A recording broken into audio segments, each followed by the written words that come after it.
اس کی زندگی کا سہارا بنا، اچانک بیمار ہوا. اب یہ ماں اس کے سراہنے بیٹھے جس خلوص سے دعا کرتی ہے، اس خلوص میں کوئی شبہ ہو سکتا ہے؟ اور پھر اس بچے کو اگر یہ شفا ہو جائے تو یہ بھی نہیں کہ کسی کا حق مارا جائے. اب اس کے خلوص میں بھی شبہ نہیں ہو سکتا. اس دعا کے قبول ہونے میں میں بھی عرض کروں گا کہ دوسرے کے حق مارے جانے والی دعا کیا ہوتی ہے، اس میں وہ بھی صورت نہیں ہے. لیکن اس کے باوجود اس کی ہزار مخلص دعاؤں اور خلوص سے آنسو بہ جانے کے باوجود صبح کے وقت وہ بچہ دم توڑ دیتا ہے، مر جاتا ہے. یہاں وہ الجھن پیدا ہوتی ہے کہ اتنے خلوص سے دعا مانگی ہوئی وہ بھی قبول نہیں ہوئی. اس کا جواب ہمارے پاس اس کے سوا کچھ نہیں ہے کہ خدا کو منظور ہی ایسا تھا. کہہ دینے کے لیے الفاظ ہیں عزیزان من. اور آپ کو معلوم ہے کہ میں جو قرآن کی تعلیم پیش کرتا ہوں وہ اس لیے تو نہیں ہے کہ جو کچھ ہم الفاظ استعمال کرتے چلے آ رہے ہیں کرتے چلے جائیں. جو تصورات ذہن میں قائم ہیں وہ قائم ہوں، میں انہی کو محکم کرتا چلا جاؤں. میرا منصب تو یہ ہے کہ قرآن کریم جو کچھ کہتا ہے اسے آپ کے سامنے پیش کروں. میں نے کہا ہے کہ جواب اس کا یہ ہے کہ خدا کو منظور ہی یہی تھا. سوال پیدا ہوتا ہے کہ اگر ہونا وہی تھا جو خدا کو منظور ہے تو یہ دعائیں بیچ میں کہے کے لیے آ گئیں.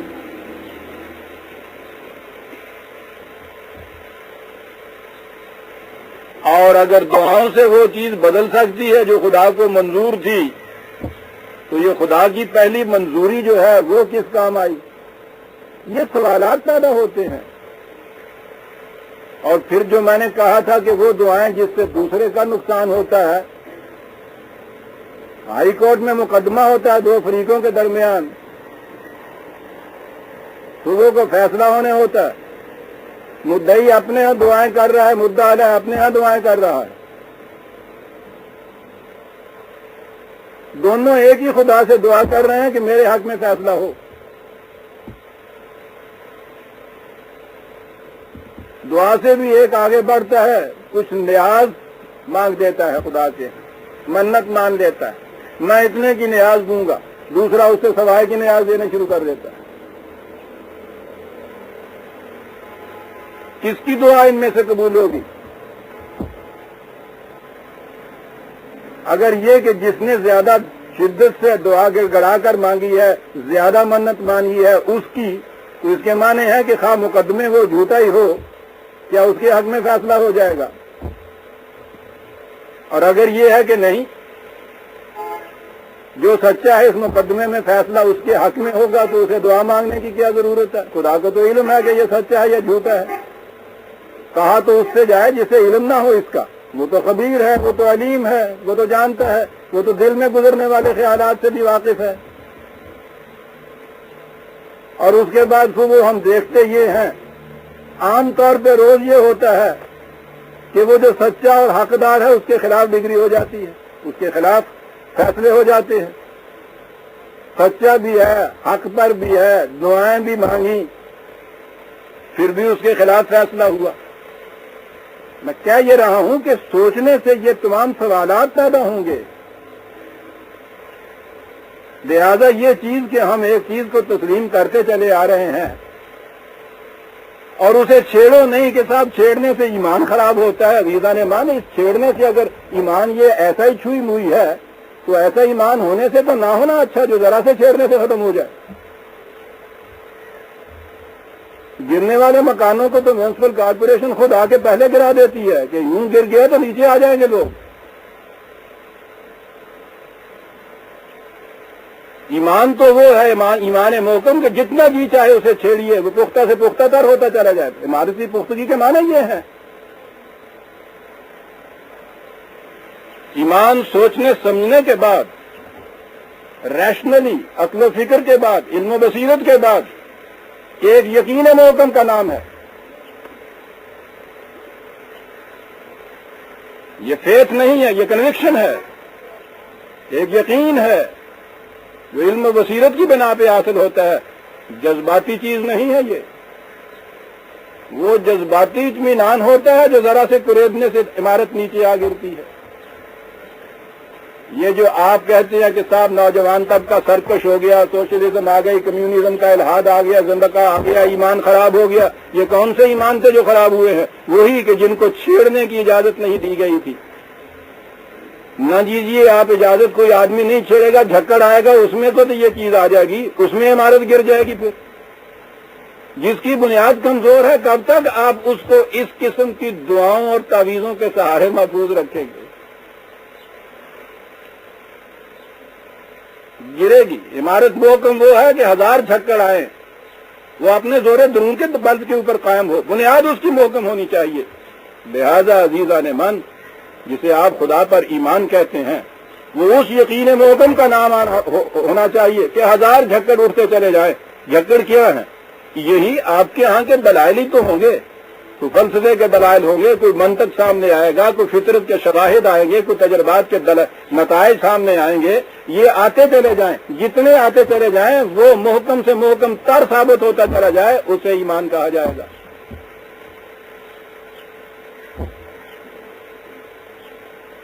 لہذا ابھی آپ نے جو سوچا کہ ہم جو کہہ رہے ہیں دعا کے متعلق، جو ذہنوں میں ایک تصور چلا آ رہا ہے، اس کو ذرا سا بھی اگر آپ پرکھتے ہیں آ کر تو عمارت ہل جاتی ہے۔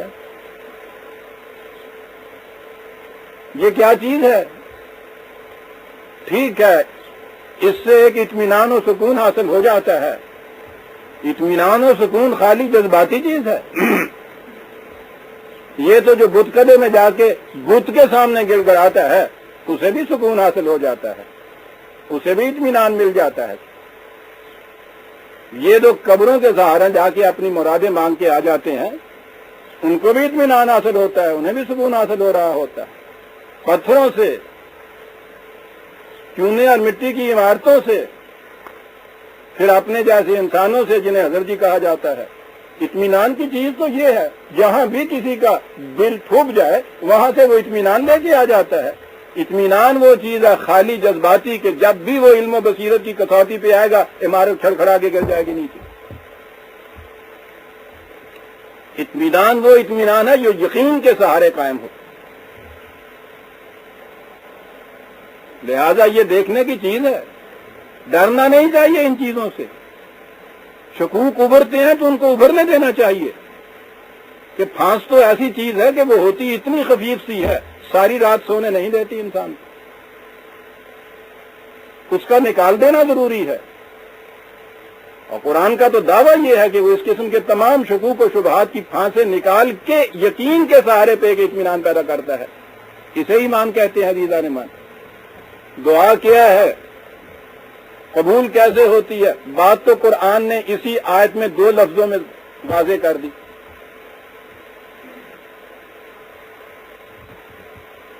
ہم ہی اس پہ غور نہیں کرتے، آگے بڑھ جاتے ہیں۔ انہوں نے دعائیں مانگی جسے ہم کہتے ہیں۔ میں آگے چل کے عرض کروں گا کہ یہ مانگنا کیا ہے اور دعا مانگنا کسے کہتے ہیں۔ ان آیات میں یہ تھا ربنا آتنا ما وعدتنا، دیکھتے ہیں آپ جسے ہم کہتے ہیں کہ انہوں نے اپنی دعا مانگی، یہ کر فاستجاب لهم ربهم، ترجمہ ہم نے کیا کہ خدا نے ان کی دعا قبول کر لی، موج ہو گئی، بیٹھیے گھر میں۔ یہ بات نہیں ہے۔ فاستجاب لهم ربهم، جواب وہاں سے یہ ملا، انہوں نے اس کو پکارا۔ یاد رکھیے عربی زبان میں دعا کے معنی مانگنا نہیں ہوتا، پکارنا ہوتا ہے۔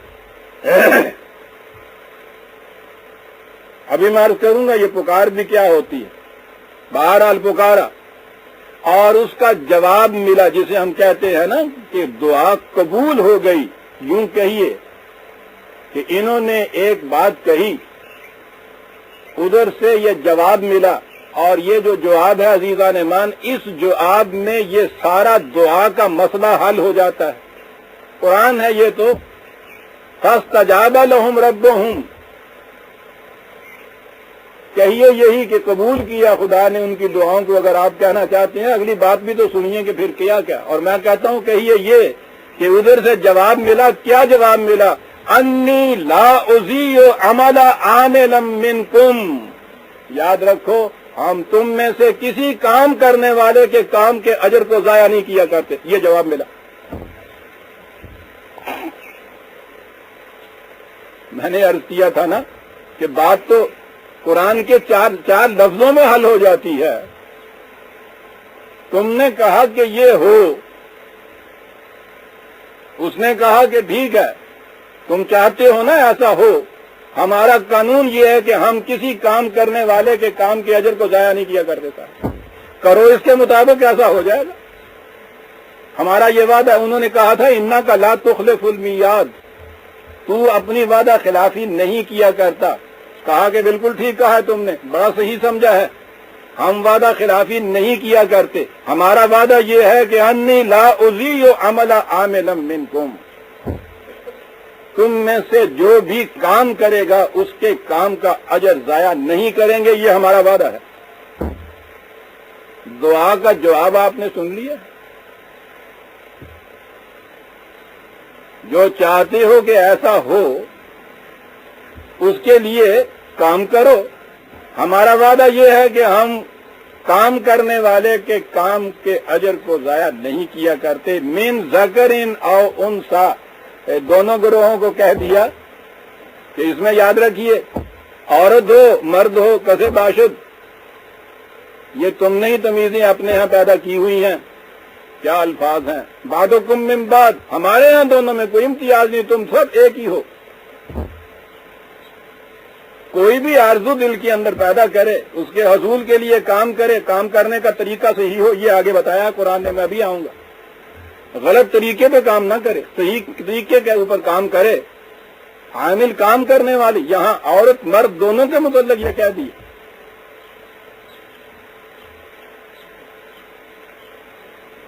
اور یہ کام پھر کس قسم کے ہیں سنیے. کن کی دعائیں قبول ہوتی ہیں؟ جسے کہا الذین ہاجروا واخرجوا من دیارہم واوذوا فی سبیلی وقاتلوا وقتلوا. اللہ اکبر. دعائیں قبول کرانا چاہتے ہو ہم سے؟ ان کی دعائیں قبول ہوتی ہیں. یہ عامل ان کو کہتے ہیں کہ اپنے مقصد کے حصول کے لیے جو کچھ چھوڑنا پڑے چھوڑ دیں. اسے ہجرت کہتے ہیں. گھر بار چھوڑنے کی نوبت آئے اسے بھی چھوڑ دیں. نصب العین کے حصول کا عشق اسے کہا جاتا ہے. عشق میں سب کچھ چھوڑتا ہے.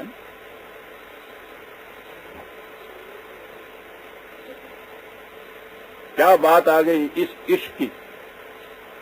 قرآن کے الفاظ میں لیجئے، اپنے نصب العین کے حصول کے لیے جو انتہائی تڑپ ہے اس کا نام ہے. اس کے لیے ہاجرو سب کچھ چھوڑنا پڑے. انداز تو غزل کا ہے، بات بڑی پتے کی ہے. عشق میں ایک تم ہمارے ہو، باقی جو کچھ ہے سب تمہارا.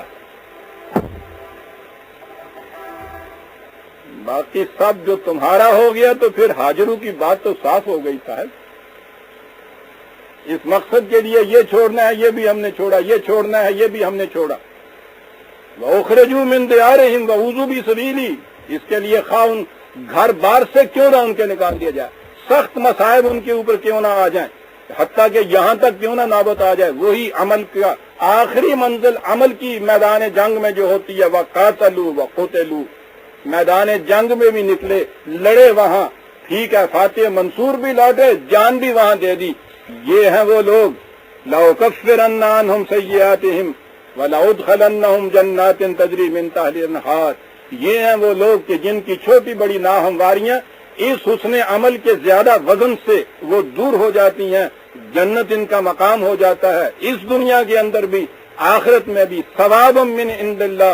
دعا مانگی تم نے، ہم تو بھائی اجر دیا کرتے ہیں، معاوضہ دیا کرتے ہیں، بدلہ دیا کرتے ہیں. ثواب کے یہ معنی ہیں جتنا کچھ صرف کیا جائے اتنا واپس مل جائے.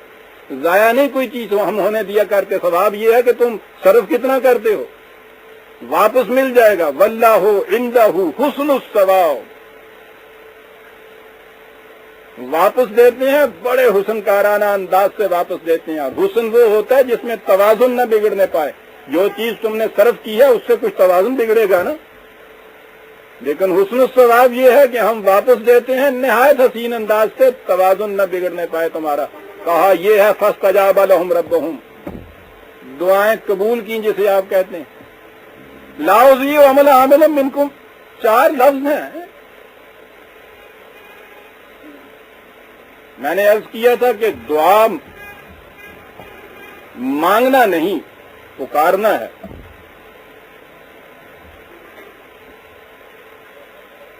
زندگی کے دوراہے کے اوپر ہم کھڑے ہو گئے, وہاں یہ معلوم نہیں ہو رہا کہ کس راستے پہ چلیں گے تو وہ راستہ ہمیں صحیح منزل تک پہنچا دے گا. وہاں کھڑے ہوئے آپ کیا کرتے ہیں؟ کوئی جانے والا جو ہے اسے آواز دیتے ہیں, دیکھنا بھائی ذرا ادھر آنا, وہ مجھے شہر کی طرف یہاں سے جانا ہے, کس راستے پہ, کس سڑک پہ ہوں؟ وہ کہتا ہے ادھر چلے جائیے.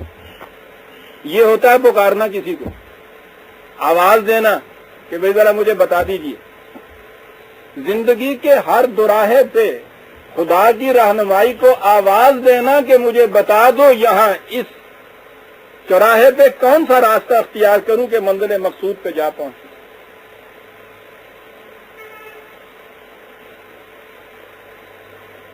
پھر معلوم ہو جانے کے بعد راستہ وہی اختیار کریں جو آپ پہلے چاہتے تھے, وہ نہیں جو صحیح معنی میں جا رہا ہے ادھر.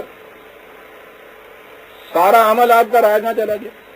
اور اگر وہیں کھڑے ہی رہیں آپ اور کہتے رہیں یا اللہ انارکلی پجا دے, ہمارے مولا انارکلی پجا دے, یعنی سوال یہ ہے زندگی کے دوراہے پر آپ کو یہ معلوم ہو کون سا راستہ کدھر جاتا ہے, جدھر جانا ہے اس راستے کے اوپر پھر چل نکلیے. اب یہ جو یوں جانے والا ہے اس کے ہر قدم اس کا منزل کو کھینچ کے قریب لا رہا ہے. اس لیے لا اضیع عمل عامل منکم, تم میں سے جو بھی اس طرح کام کرنے والا ہے اس کے کام کا اجر ضائع نہیں ہم کیا کرتے. لہذا یہ پکار اور پکار کے ساتھ جو میں نے ابھی عرض کیا ہے اس کے معنی دعا کے خدا نے معنی کہے ہیں ہمارے احکام کے مطابق کام کرنا. اس کو عبادت کہتے ہیں, اسے عبودیت کہتے ہیں. خدا کے قوانین کی فرما پذیری, اس کے احکام کے مطابق کام کرنا. دیکھیے کیا کہتا ہے قرآن 40/60 40/60. قرآن تو معنی خود متعین کرے چاہتا ہے عزیزان من, سورج تو خارج کی روشنی کا محتاج ہی نہیں ہوتا. وَقَالَ رَبُّكُمُ ادْعُونِي أَسْتَجِبْ لَكُمْ, تمہارے رب نے یہ کہا ہے پکارو مجھے, تمہاری پکار کا جواب دوں گا. یہ ہے سب سے بڑی چیز زندگی کے دوراہے پہ جہاں آپ کھڑے ہوں گے وہاں جب آپ پکاریں گے پکار کا جواب ضرور ملے گا. کہاں سے ملے گا؟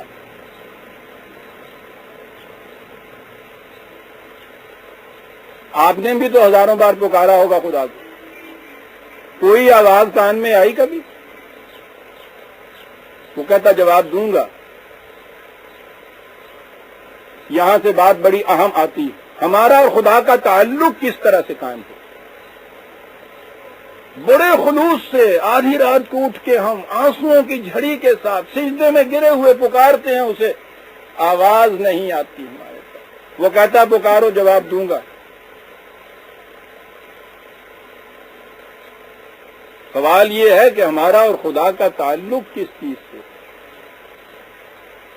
ہمارا اور خدا کا تعلق براہ راست نہیں ہے.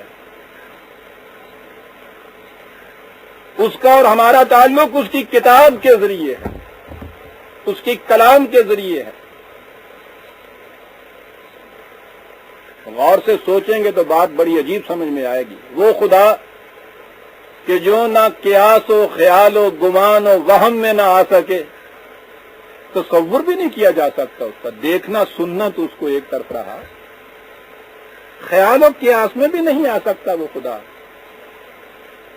اس کے ساتھ ہمارا تعلق اپنے ذہن میں اپنے جی میں جو جی میں آیا آپ دھار لیجئے جیسے کہتے ہیں، ٹھیک۔ خدا نے غیر محسوس غیر مرئی خدا، تصور میں بھی نہ آ سکنے والا خدا، اس نے اپنے آپ کو ایک محسوس شکل میں ہمیں دیا، اور وہ ہے اس کی کلام۔ قرآن کو کلام اللہ کہا جاتا ہے نا۔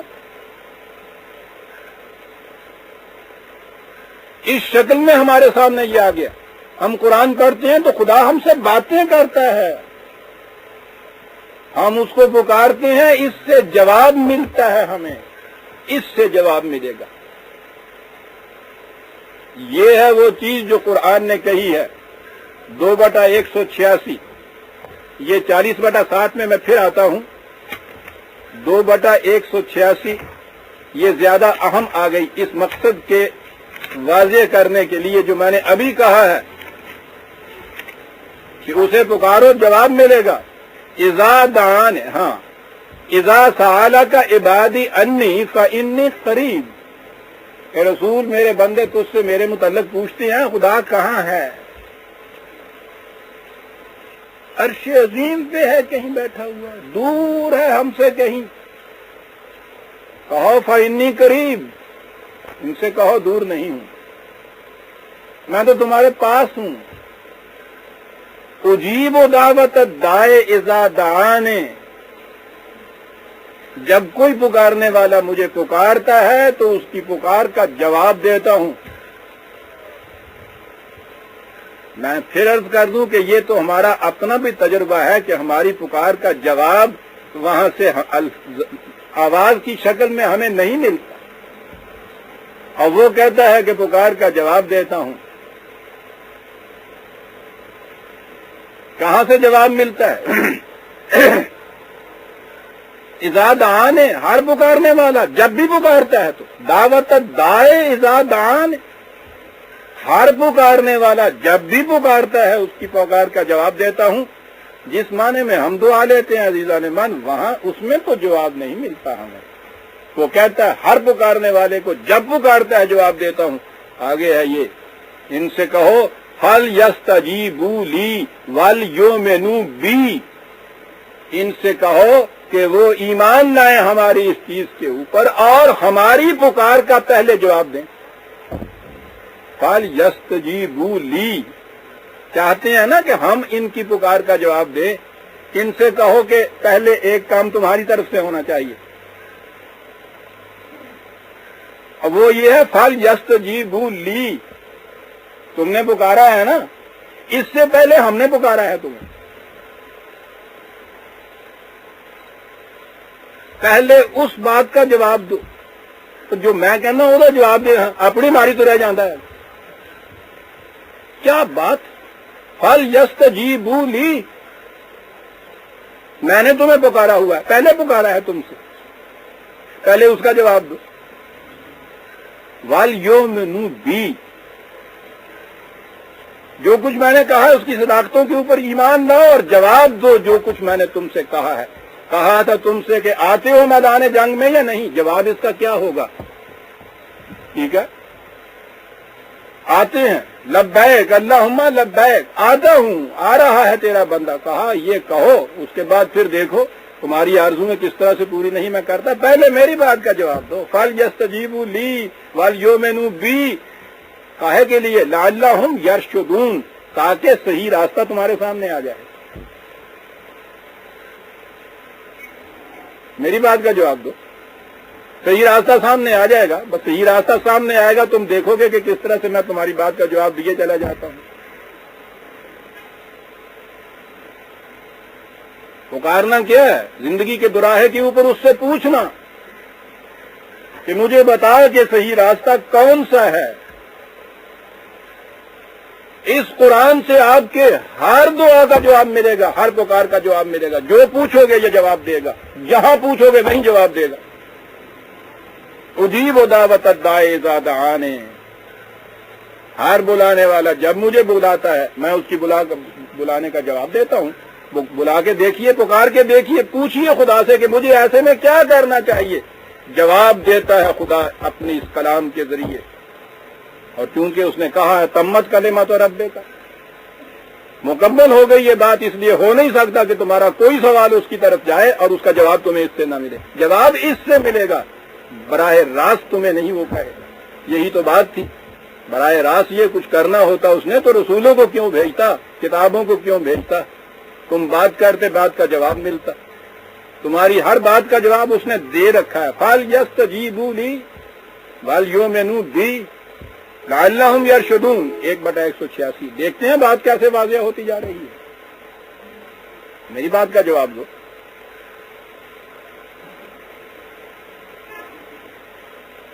یہ جواب کس طرح سے تھا؟ آ جائیے ادھر. 40/60 40/60.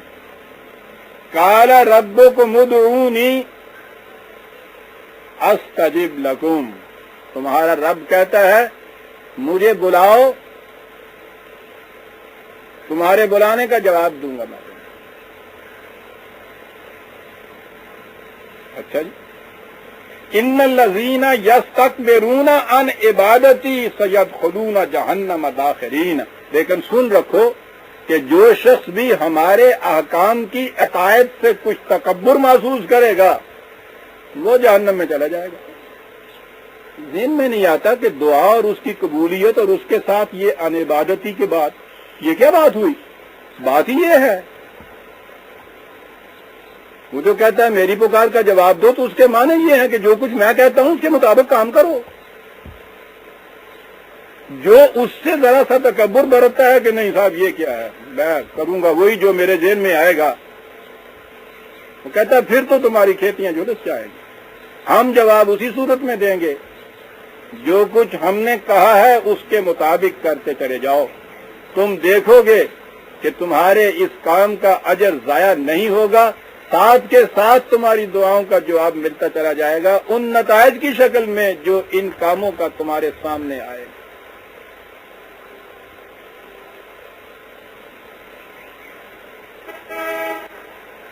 کس کی دعا قبول ہوتی ہے؟ میں الفاظ وہی استعمال کیے جاتا ہوں جو ہمارے ہاں رائج ہے، ورنہ ہونا یہ چاہیے کہ کس کی پکار کا جواب ملتا ہے. 42/26.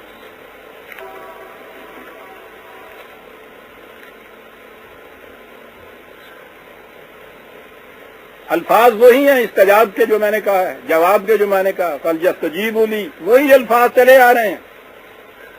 وَيَسْتَجِيبُ الَّذِينَ ان لوگوں کی دعائیں قبول ہوتی ہیں عام الفاظ میں، ان لوگوں کی پکار کا جواب ملتا ہے قرآن کے الفاظ میں الذین آمنوا وعملوا الصالحات، جو ان احکام کی صداقت پر یقین رکھتے ہیں اور پھر صلاحیت بخش کام کرتے چلے جاتے ہیں، اس پروگرام کے مطابق چلتے جاتے ہیں، صحیح راستہ دریافت کر لیتے ہیں اور پھر اس کے اوپر گامزن ہوتے چلے جاتے ہیں. یستجیب الذین کہہ لیجیے اپنے الفاظ میں ان کی دعائیں قبول ہوتی ہیں، ان کی پکار کا جواب ملتا ہے. پہلے تو یہ یقین ہو جائے انہیں کہ یہ ہے وہ راستہ جو منزل تک پہنچائے گا، یہ ہے ایمان، یہ کنوکشن، یہ یقین، اور پھر عمل الصالحات. یہ وہ ہیں جن کی دعائیں قبول ہوتی ہیں. وَيَزِيدُهُم مِّن فَضْلِهِ. وہ ٹھیک ہے، جب یہ کچھ تم کرتے ہو تو پھر تم دیکھو گے کہ تمہارے اندازے سے بھی زیادہ اس کے بہتر نتائج نکلتے ہیں. صحیح راستہ ہو، اس پہ قدم زن ہو انسان، پھر دیکھے کہ کس طرح سے نتائج توقعات سے بھی بڑھ کے نتائج برآمد ہوتے ہیں. ہم نے دیکھا کہ دعائیں ان کی قبول ہوتی ہیں جو راستے کے صحیح ہونے پر یقین کرتے ہیں، پہلے اطمینان کر لیتے ہیں کہ یہ ٹھیک ہے، پھر اس کے اوپر گامزن ہوتے چلے جاتے ہیں، قدم قدم پر ان کی پکار کا جواب ملتا چلا جاتا ہے. اب اس کے بعد قرآن کریم تاریخی شواہد ہمارے سامنے پیش کرتا ہے. حضرت موسیٰ علیہ السلام، ان کے بھائی حضرت ہارون، مہم اتنی سخت ان کے سامنے، جاؤ فرعون کی طرف، انہو طغیٰ، بڑا سرکش ہو گیا ہے. کتنی بڑی مہم ہے، کتنا بڑا ٹکراؤ ہے. اس قوت کے ساتھ جو دنیا میں ضرب المثل ہے استبداد اور ظلم کے لیے. فرعون جانے سے پہلے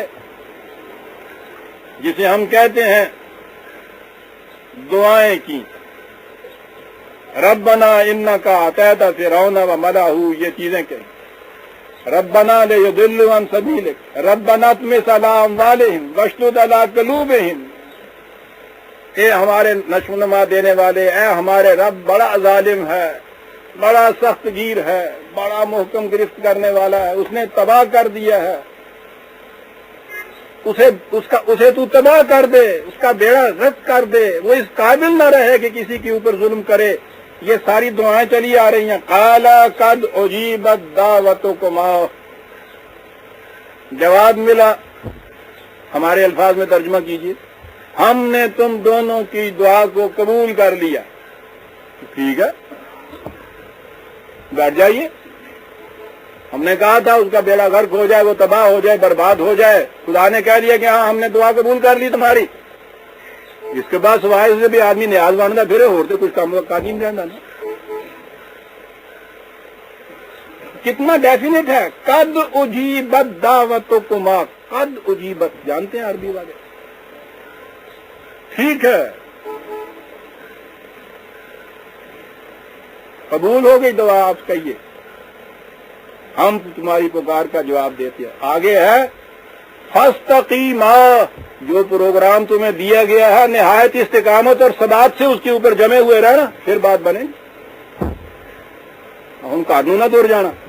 فاستقیما، دیکھتے ہیں یہ دعا قبول کیسے ہو رہی ہے. فاستقیما ولا تتبعن سبیل الذین لا یعلمون، اور راستے میں تمہیں کوئی بھی بہکانے والا ملے اس کی بات نہ مان لینا کہ ادھر کوئی نکل جاؤ. راستے کی نشاندہی ہو گئی، پروگرام مرتب ہو گیا. ٹھیک ہے، ہم جواب دیتے ہیں چلو فاستقیما، ثابت قدم رہو اب اس پروگرام کے اوپر. دو اولو العزم نبی دعا مانگتے ہیں عزیزان. پھر یہ بھی نہیں ہے کہ کوئی ظن و قیاسی ہو کہ شاید قبول ہوئی ہے یا نہیں ہوئی. یہ الفاظ ہیں، ہم نے قبول کر لیے تمہاری دعاؤں کو. ان الفاظ میں اگر ترجمہ کرتی ہو. اب کیا بات رہ گئی؟ فاستقیما، جم کے کھڑے ہو جاؤ. اور دیکھنا راستے میں کئی ایسے ملیں گے جو تمہیں یہ بہکائیں گے، یہ کہہ کے کہ یہ بات، یہ راستہ صحیح نہیں ہے، یوں نہیں یوں چلو. کسی کی بات نہ ماننا، سیدھے استقامت سے اس کے اوپر چلتے چلے جانا. دیکھتے ہیں آپ، دعا بھی ہے انبیاء کی، قبول ہونے کا پہلے اعلان کر دیا ہے کہ ہم نے قبول کی، اور اس کے بعد پھر جو کچھ کہا گیا اس سے معلوم ہوا کہ قبول کیسے ہوتی.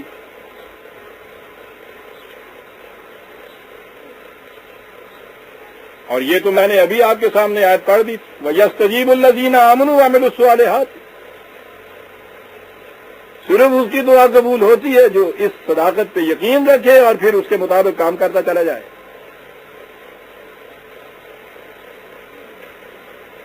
حضرت نوح علیہ السلام نے پکارا خدا کو. ایک نبی تو دو نبی ہم نے دیکھے، حضرت موسیٰ علیہ السلام ہے، حضرت ہارون علیہ السلام ہے. حضرت نوح علیہ السلام نے خدا کو پکارا، قال رب انصرنی بما کذبون. خدا سے کہا کہ یا اللہ میری مدد کر، بڑی تکذیب کرتے ہیں یہ لوگ، بہت تنگ کرتے ہیں، بہت تکلیف دیتے ہیں، حق کی آواز کو بلند نہیں ہونے دیتے، راستے میں روڑے اٹکاتے ہیں. ایک عذاب آنے والا ہے، طغیانی آنے والی ہے، اس کے خلاف دعا کی جاتی ہے، رب انصرنی، میری مدد کر. دعا قبول ہو رہی ہے. جواب ادھر سے آتا ہے فَأَوْحَيْنَا إِلَيْهِ. ہمیں آپ کو تو براہ راست جواب نہیں ملتا، انبیاء کرام کو تو براہ راست جواب ملا کرتا تھا نا. براہ راست جواب ہم نے اس کی طرف وحی کی کہ ٹھیک ہے دعا تمہاری قبول ہوئی، ہم تمہیں بچا لیں گے، اس طوفان سے، اس طغیانی سے انصنع الفلک کا کشتی بنانی شروع کر دے۔ دیکھ رہے ہیں انبیاء کرام کی دعائیں کیسے قبول ہو رہی ہیں۔ طوفان سے بچنا چاہتے ہو، ٹھیک ہے،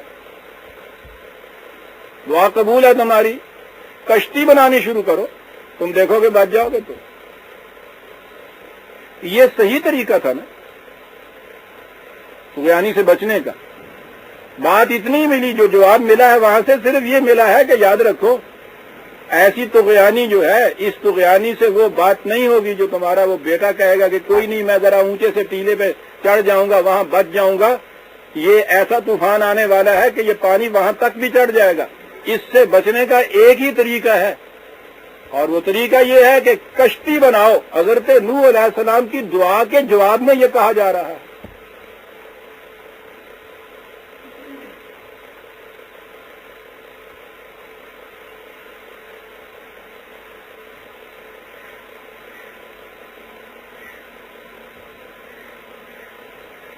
اور یہی چیز ہے جو ہماری اس جو آیت ہمارے سامنے ہے، جس سے درس کا آغاز ہوا، وہاں جماعت مومنین سے کہا گیا فاستجاب لهم ربهم انی لا اضیع عمل عامل منکم من ذکر او انثى۔ ٹھیک ہے، دعا قبول ہوئی، کسی کام کرنے والے کے کام کا اجر ہم ضائع نہیں کیا کرتے۔ یہ تو ہوا وہ طریقہ جو خدا کے جواب نے بتایا کہ یہ چاہتے ہو کہ ایسا ہو۔ دعا کے معنی یہ کہیے نا، میں بھی عرض کروں گا دعا کیا ہوتی ہے۔ چاہتے ہو کہ یہ ایسا ہو تو اس کے لیے یہ ہے جو کچھ تم کرو۔ اور کہا کہ ایک انداز دعا کا تمہارا بھی ہوتا ہے، اور بھی ہوتا ہے دعا کا ایک انداز۔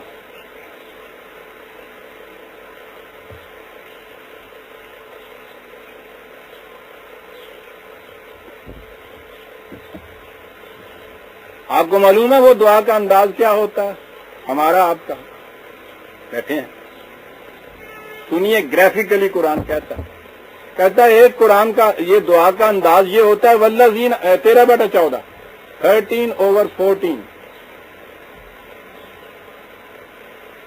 والذین یدعون من دونہ لا یستجیبون لهم بشیء الا کباسط کفیہ الی الماء لیبلغ فاہ وما ہوا ببالغہ وما دعاء الکافرین الا فی ضلال۔ کہا ایک دعائیں تمہاری ہوتی ہیں، اور انداز ہوتا ہے ایک دعاؤں کا، اور وہ دعا یہ ہوتی ہے کہ پیاسا ندی کے کنارے پہ کھڑا، دونوں ہاتھ آگے کیے ہوئے کہے جا رہا ہے کہ پانی آ جا، میری پیاس بجھا جا۔ یہ قرآن کے الفاظ ہیں، ہاتھ پھیلائے ہوئے کہہ رہا ہے، دونوں ہاتھوں سے کہہ رہا ہے پانی آ جا، میری پیاس بجھا جا۔ کہا کہ اس سے کہہ دو کہ کبھی پانی منہ میں نہیں آئے گا، 1000 مرتبہ یہ کہتے رہو، بیکار جائے گا تمہارا یہ پکارنا۔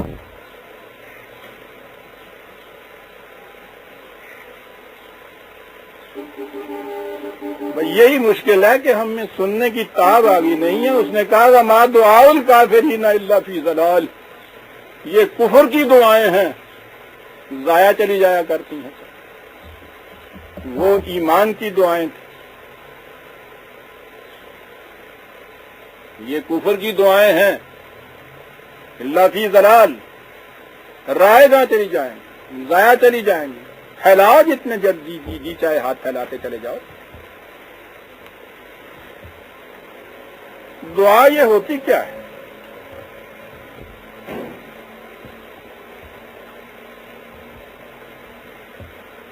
پہلی چیز یہ ہے کسی مقصد کے حصول کے لیے دل کے اندر ایک آرزو پیدا ہونا۔ کوئی کام ہو آپ دیکھیے گا، اس کے پہلا قدم یہ ہے کہ آپ کے دل میں اس کے لیے ایک آرزو بیدار ہو، چاہیں کہ یہ ایسا ہو جائے۔ پہلی چیز یہ ہے چاہنا اس کے لیے۔ یہ چاہنے والی بات جو ہے یہ محرک بنتی ہے اس کے بعد کہ اس کے لیے آپ پروگرام بنائیں، پھر اس کے لیے کوئی کام کریں۔ یہ پہلا ذرہ ہے، فرسٹ کرسٹل جسے کہتے ہیں، کسی جو مقصد آپ چاہتے ہیں حاصل ہو، اس کے لیے آپ کے دل میں ایک آرزو بیدار ہو، ایک طلب پیدا ہو، ایک خواہش پیدا ہو اس کے لیے، تو یہ چیز محرک بنتی ہے آپ کی قوتوں کو بیدار کرنے کا، کھینچ کے چلے آنے کا۔ کیا کہنے ہیں اس عربی زبان کے اور ان لوگوں کے جنہوں نے زبان کو مانجا تھا۔ دعا کا لفظ سمجھنا ہے آپ نے مانے، ان عربوں سے سمجھیے جن کی زبان میں قرآن نازل ہوا تھا۔ دودھ دو لیتے تھے، کچھ جانور ہیں کچھ دودھ وہ چڑھا لیتے، یہ خود جتنا دودھ آ رہا ہوتا تھا اس میں سے کچھ تھوڑا سا دودھ یہ خود چھوڑ دیتے تھے۔ اب یہ جو چھوڑا ہوا دودھ ہے نا، اس کا تقاضا ہے اس مویشی کا، اس کے اندر کا تقاضا یہ ہے کہ یہ جو دودھ آ گیا ہے باہر اس چشمے سے، اسے تو وہ ضرور نیچے ٹپکائے نا۔ اب وہ جو اس کو ٹپکانے کے لیے مویشی کچھ اندر سے حرکت کرتا تھا، اس کے ساتھ جو پچھلا دودھ تھا وہ بھی چلا آتا تھا اس تحریک کے ساتھ۔ یہ جو دودھ تھوڑا سا چھوڑا جاتا تھا، جو اس دودھ کو ساتھ لانے کی تحریک پیدا کرتا تھا، اسے وہ الداعیہ کہا کرتے تھے۔ من وجد میں آ جاتا ہے انسان، کس زبان کا انتخاب کیا ہے اس کتاب لکھنے والے نے صاحب۔ حق یہی تھا کہ یہی زبان ہوتی جس میں کتاب، اور کیا وہ لوگ تھے صاحب۔ حضرت ابراہیم کی اولاد میں سے بنی اسرائیل جو تھے ان کے لیے تو وہ حکومت دی، تمکن دیا، وہ یہ کچھ کرتے رہے۔ بنی اسماعیل کے متعلق سمجھ میں نہیں آتا کہ یہ 2-3 ہزار سال کیا کرتے رہے۔ وہ 2-3 ہزار سال کے لیے یہ زبان تیار کرتے رہے جو حامل ہوتی قرآن کے حقائق و رموز، اور محسوس کے ذریعے سے بات سمجھ میں آتی۔ اب یہ دیکھیے اس سے بات کیسے سمجھ میں آ گئی۔ کیا بات تھی ان کی، وہ جو یہ دودھ جو چھوڑتے تھے، جو اندر خفیہ صلاحیتیں جو غیر محرک تھیں، متحرک تھی، ابھرتی نہیں تھی، آتی نہیں تھی، جمع تھی ایک جگہ، ان کو بلانے کے لیے، ان کو نیچے لانے کے لیے ایک محرک کی ضرورت تھی۔ وہ یہ دودھ جو چھوڑ دیتے تھے وہ اس دودھ کو لے کے بھی نیچے آ جاتا تھا، اسے الداعیہ کہا کرتے تھے۔ اسی لیے ان کے ہاں الدوائی ان تمام جذبات کو کہتے تھے جو محرک بنتا تھا کسی ایک آرزو کے بروئے کار لانے کا۔ قرآن نے کہا ہے کہ پہلی چیز یہ ہے کہ تمہارے اندر آرزو بیدار ہو، لیکن آرزو تو ہر قسم کی بیدار ہوگی، غلط بھی بیدار ہوگی، صحیح بھی بیدار ہوگی۔ نصب العین مقصد آپ کا غلط بھی ہو سکتا ہے، صحیح بھی۔ قرآن نے کہا ہے 81/29، 81/29 نہیں 17/11، وہ دوسرا ہے 17/11۔ یدعو الانسان بالشر دعاءہ بالخیر وکان الانسان عجولا۔ انسان کی اپنی کیفیت یہ ہے کہ اگر اس کو رہنمائی نہ ملے تو وہ بسا اوقات ایسی چیزوں کی آرزویں کرتا رہتا ہے جو اس کے لیے بڑی نقصان دہ ہوتی ہیں۔ یہ اصل میں بڑا جلد باز واقعہ ہوا ہے کیا بات قرآن نے کہی ہے، یہ جلد باز واقعہ ہوا ہے۔ آپ دیکھتے ہیں جتنے کاموں پہ ہمیں ندامت ہوتی ہے اس کے بعد ہم یہی کہتے ہیں کہ صاحب وہ جلدی میں ایک فیصلہ کر بیٹھا، ذرا سوچا نہیں ہے میں نے، کہا یہ جلد باز ہے۔ جلد بازی کا نتیجہ یہ ہوتا ہے کہ یہ ان چیزوں کے لیے بھی آرزو کرنے لگ جاتا ہے، خواہش کرنے لگ جاتا ہے کہ جو اس کے حق میں نقصان دہ ہوتی ہے۔